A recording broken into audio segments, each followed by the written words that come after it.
The story begins in a massive building located in Hong Kong. This building, due to its size and the community it houses, could be considered a city of its own. The residents call it Cowoon. Inside this city, crime and danger run rampant.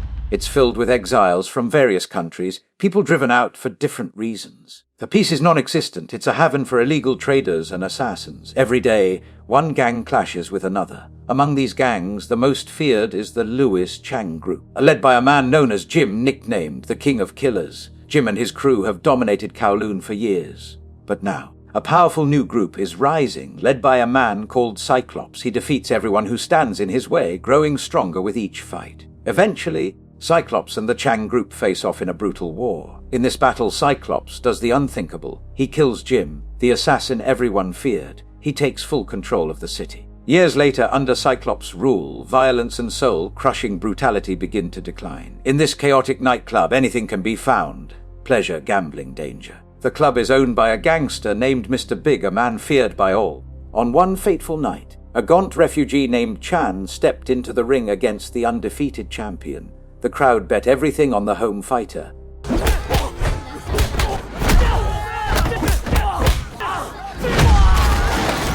But in a shocking twist, Chang defeats the champion. The Big, who had placed a massive bet on the champion, is furious. He refuses to pay the money owed, saying, "I won't pay for something so disgraceful." Chang, desperate and humiliated, demanded his money back, not just for the cash, but because he needed a valid ID to be recognized as a citizen in the new city. Mr. Big, however, made it clear only he could issue such identification. He told Chang to return in a week. With no other option, Chang spent the week hiding from the police, surviving on scraps, and waiting. Big's thugs back to that den of vice. They ushered him into a dank factory where drugs were weighed by the kilo and millions changed hands in grim silence. The Big had given Chang a fake ID and ordered him to leave quietly. But Chang wasn't a fool. He realized the ID was worthless and demanded his money back. Instead of a refund, he was dragged out of the factory. Everyone was waiting for a reason to eliminate him. As they closed in, Chang ripped open a thick bag. He sprinted with everything he had, ducking into a bus. But the gang caught up. Chang narrowly escaped death, slipping past them like a shadow. The massive building now under Cyclops' control. Criminals had stopped their rampage out of fear. But Cyclops' second in command, a man named Sin, was nearby. When he saw Chang, he ordered his men to chase him down. Sin, known for breaking boundaries, saw Chang's defiance as a threat. Meanwhile, Chang had climbed onto a rooftop and opened the stolen bag. To his shock, it wasn't filled with money. It was packed with narcotics. Devastated, he didn't even try to hide his disappointment. Just then, he noticed someone nearby using the same drug. Chang asked where he got it. Following the lead, he found a well-known dealer and tried to sell the stash. The dealer was stunned by the quantity and asked where Chang had stolen it from. Chang refused to answer. Tensions rose. The crowd surrounded him. Chang, now cornered, tried to bluff his way out.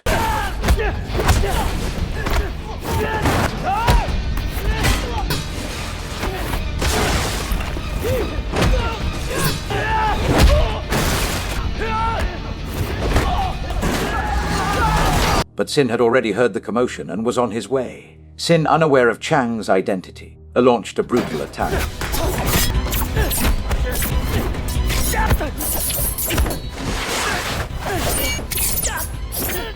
What Chang didn't realize was that Sin was no ordinary thug. He was a dangerously unpredictable enforcer.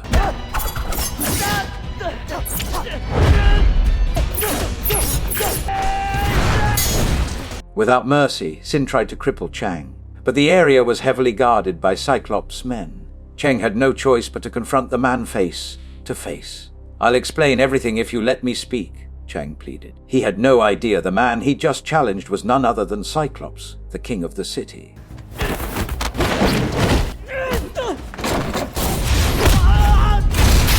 Cyclops, amused and intrigued, said, "I haven't seen someone this bold since I played Shaolin roulette." But when he learned Chang had been involved in illegal dealings, he grew stern. Limping from his broken leg, Chang disappeared into the shadows. But he couldn't hide for long. Police were sweeping the area. Just then, a young girl, moved by his condition, offered him bread and a drink. As Chang finished his meal, another youth approached and whispered, "Go to the second floor. Ask for Cyclops. He might help you." Chang followed the advice and returned to Cyclops. He handed over the drugs and asked for money in exchange. Cyclops, curious, asked where he got them. Chang didn't lie. He revealed that Mr. The Big had cheated him and that he'd stolen the stash in retaliation. "I'm a refugee," Chang said. Impressed by his honesty and desperation, agreed. He accepted the drugs and ordered Sin to process Chang's request. Then Cyclops personally led a convoy straight to Mr. Big. The Big, caught off guard, was still trying to figure out what had happened. But Cyclops didn't wait. He placed the stolen stash right in front of him and warned, "From now on, you leave him alone." At the same time, Chang was recovering under the care of a doctor named AV, who treated his wounds and fractures. During this period, Sin visited the clinic and informed the chief that the issue had been resolved and that Mr. Big no longer posed a threat. The next day, Chang began working at a hotel, offering free services just to survive. At first, he wandered the area hungry and exhausted, but soon he started earning decent money by doing delivery work. At night, he slept on rooftops, wrapped in silence and grit. Cyclops, watching from a distance, saw Chang eating dry bread on a rooftop and was moved by his determination. He invited Chang to a well-known hotel in the city and treated him to a fine meal. Curious, Cyclops asked why Chang was counting every coin. Chang explained he was trying to get proper identification and asked if Cyclops knew anyone who could help. Cyclops, playing coy, said he didn't know anyone personally and clarified that his role was strictly about maintaining the city's security, not getting involved in illegal dealings. Then, he told Chang that sleeping on the streets was no longer acceptable and revealed that he had prepared a room for him. From that night on, Chang finally had a place to call home. Sin began visiting him regularly. The next morning, while doing his usual delivery rounds, Chang noticed a troubled young girl named Issue. Her father abused her mother daily, and that night he crossed the line. Her mother was found dead from severe trauma. Chang rushed to Cyclops' headquarters and reported the incident. Issue, devastated, sat silently watching her mother's body, tears streaming down her face. Chang begged Cyclops to let him find the killer quickly. Cyclops' silence was deafening. Frustrated, Chang decided to take justice into his own hands. He donned a mask and began tracking the suspect, but unexpectedly, he ran into 3 masked individuals. These men didn't waste time. They surrounded the killer, beat him mercilessly. Cyclops enforcers. Their mission was clear: eliminate threats swiftly and silently. That night, Chang bonded deeply. They were Cyclops enforcers. Their mission was clear: eliminate threats swiftly and silently. That night, Chang bonded deeply with them. From then on, he became part of their tight-knit circle. As things continued to unfold, an unexpected announcement shook the city. The governments of China and Hong Kong had decided to demolish the existing city and rebuild it from scratch. The news spread like wildfire. Thousands of residents were stunned, unable to grasp what this meant for their future. At that very moment, Cyclops was undergoing a heart checkup with AV. The doctor revealed troubling news. Cyclops' heart condition was worsening, and he needed to be examined by professional specialists. Even more alarming, AV discovered that the cancer in Cyclops' chest had advanced. Cyclops, determined to keep this secret, warned AV not to tell anyone and left the clinic quietly. His first stop was the home of a wealthy man named Chow. Cyclops asked to inspect certain buildings Chow had constructed in the city, still grieving the murder of his wife by the infamous gangster Jim. Had found peace only because Jim had been eliminated by Cyclops himself. However, Chow had never found his son, and that pain lingered. Moved by this, Cyclops promised to help Chow locate Jim's son if he was still alive. Later, back at home, Cyclops asked Chang if he had saved up enough money to pursue his dream.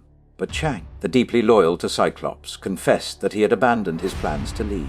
He no longer cared about getting an ID or chasing a new life. He had decided to dedicate the rest of his days to serving Cyclops. Meanwhile, something strange happened at Chow's residence. He received a phone call, and after a brief conversation, his face turned pale with shock. He hung up immediately and summoned all of Cyclops' enforcers for an emergency meeting. Chang was present.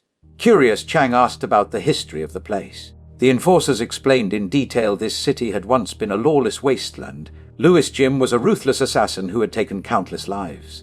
After a brutal 7-day war between Cyclops and the Lewis gang, the final confrontation came. Jim did the unthinkable. He kidnapped and murdered Chow's wife and daughter in an attempt to break Cyclops emotionally. But in the end, Cyclops emerged victorious. After sharing this dark history, Cho joined the city council meeting with a new goal to help rebuild the city. Meanwhile, Cyclops quietly withdrew. During the war, Jim had once been his close friend. They had met often, but their bond had soared when Jim began working for Lou, a rival power broker. Cyclops had refused to expose Jim's secrets, especially the fact that Jim's wife was a contract killer. But Jim knew that unless he killed Cyclops, he would never rise to power. Before their final battle, Jim had begged Cyclops, "If I die, protect my wife and son." After killing Jim, Cyclops honored that promise. He sent Jim's wife and son to a hidden location far from anyone's reach. Now, Cho was determined to find Jim's son. His personal mission had become entwined with the city's fate. At the same time, one of Cyclops' enforcers discovered a boy named Chan Lo. Rumors swirled that he might be Jim's son. The moment Sin heard this, he informed Cyclops immediately. 2 days earlier, the gangster kingpin, had been seen at a horse race with a real estate manager. The manager had asked the Big to help him gain access to Cyclops' territory and buildings so he could broker a deal with the government. Mr. Big asked, "What's in it for me?" The manager replied, "If I can sell the entire city to the government, I'll make $1 billion. When asked how he planned to enter the city, Mr. Big smirked and said, "I've got a shortcut." The next morning, Chow was summoned.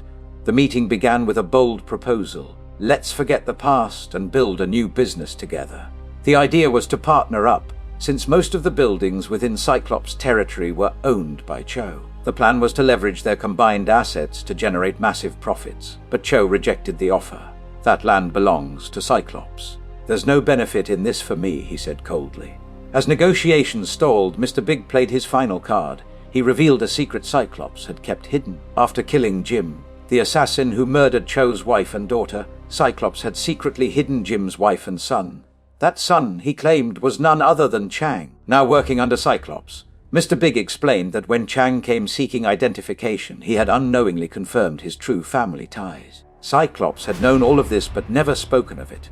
The guilt weighed heavily on him. Sin and his crew confronted Chang aggressively. Now that everyone knew he was Jim's son, they saw him as a threat. "If you want to live, disappear," they warned. But Chang went straight to Cyclops. "As your decision to kill me?" he asked. Cyclops reminded him, "Your father was a murderer."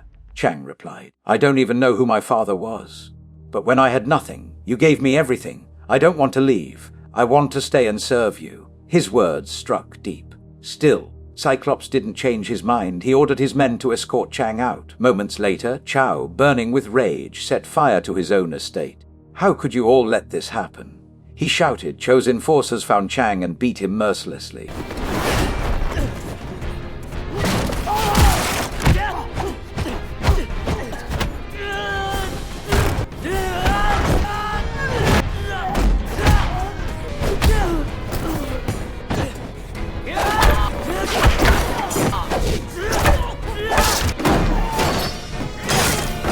Meanwhile, Cho entered the arena ready to fight. But against the deadly martial artist art, he was no match. He was brutally defeated. Cyclops watched silently. Just as Chow was about to deliver the final blow, Chang rose from the ground, fueled by raw determination. He fought back with everything he had.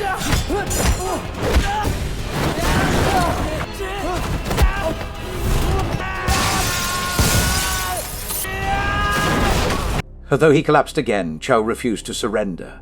"Your father destroyed my family. I'll destroy you in return," he roared. Cyclops stepped in. Though ordering Chang to finish the fight, Cho, unable to control his fury, lunged at Cyclops. But Chang intercepted him, and the two clashed violently. At that moment, Sin and his crew united to confront Cho. Cyclops made it clear Cho's crimes, especially the destruction of his own family, could not be prosecuted. But he was no longer welcome. They expelled him from the city. Cho, still clinging to hope, went straight to Mr. Big. Big asked if he helped him reclaim power. Mr. Big, pleased, agreed. Meanwhile, Chang was recovering from severe injuries. Avi, the doctor, realized the damage was critical and insisted he be rushed to the hospital. But just as they prepared to leave, Mr. Big and his enforcers arrived at the city gates. Cyclops, hearing the news, ordered Sin and Avi to protect Chang. He went out alone to confront them. Avi, however, followed Cyclops, refusing to leave his side. Inside the city, Big's men began terrorizing the residents. Cyclops arrived and demanded to know why they had violated the city's laws.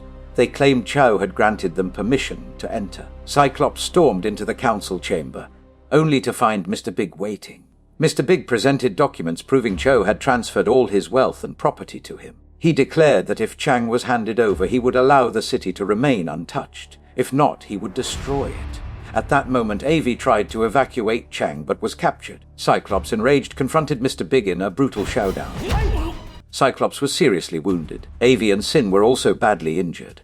Sin lost 4 fingers in the fight, and Avi was thrown across the room. But in a final burst of strength, Cyclops unleashed a devastating strike. He couldn't hold off the attackers forever.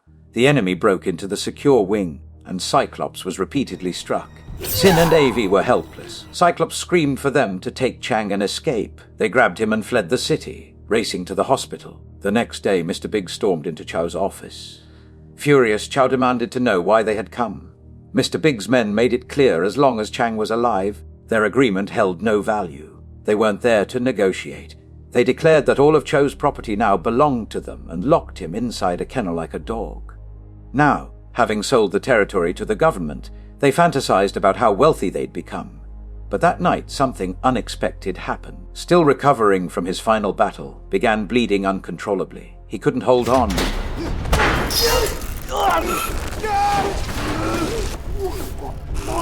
Meanwhile, Chang had recovered from his injuries. He gave a full statement to the police, revealing everything about his true parents. The authorities confirmed he was not a refugee but a native, born citizen of Hong Kong. They immediately issued him a residency ID. With his identity restored, Chang began searching for his friends and his commander.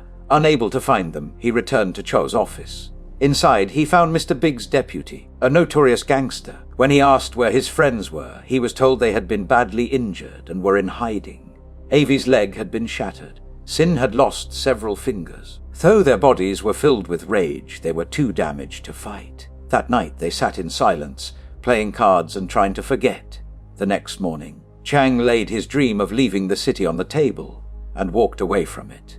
Alone, he headed toward the city's leadership hall. A grand ceremony was underway to announce the new ruler of the city. Chang, cloaked and silent, entered the hall. He spotted Yushu. She entered the hall and delivered a message to the crowd. After that, he began hunting down the enemies who had made his life hell.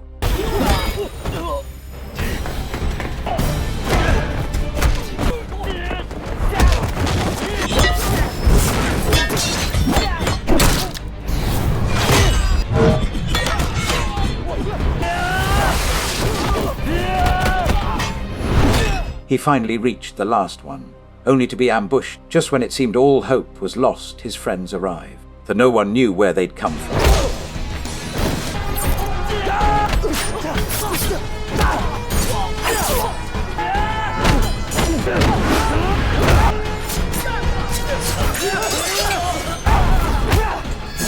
Shaken by his resilience and inhuman endurance, his strength and refusal to break reminded them of what it meant to be truly human.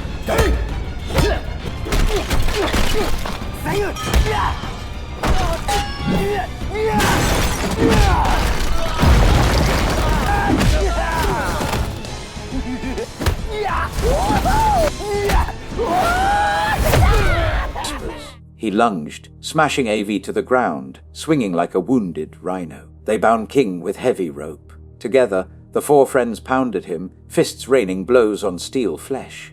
King's blood remained elusive. Then Chan remembered the broken knife he'd forced into King's mouth, but the enemy wasn't done. He climbed higher, preparing to finish off the rest. Sin and Avi, though injured, had recovered just enough to intervene. Chang followed him. Though his body was broken, the fire inside him still burned. The pain only sharpened his focus. His strength returned. They fought side by side, unleashing everything they had. One final blow, delivered from within, caused massive internal damage to the enemy. As blood spilled, Sin took Cyclops' sword and handed it to Chang. Without hesitation, Chang struck the final blow. Their enemy defeated, Chang rushed to free Chow from captivity.